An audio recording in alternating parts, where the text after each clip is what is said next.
watch MTD CNC video always, and I am happy to see you guys here. So we see ourselves growing exponentially, really.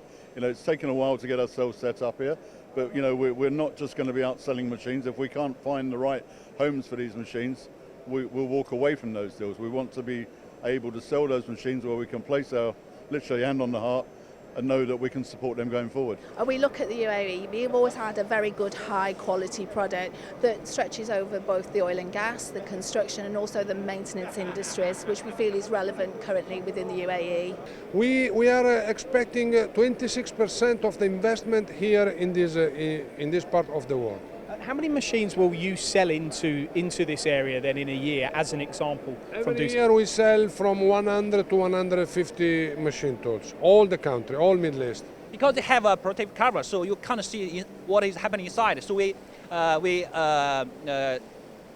developed another software. You can watch the working condition in your phone. Okay. I've been a big fan of MTD CNC, the channel on YouTube as well as Instagram, for quite a bit of time, and I've been listening to and talking how you take care of going to a variety of customers. I've learned a lot from all the different customers, the customer videos you have shown, and it's been a big part of my learning experience in the machine tool world.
For us, as well as for our customer, they feel that Steelfab is #1 in the region.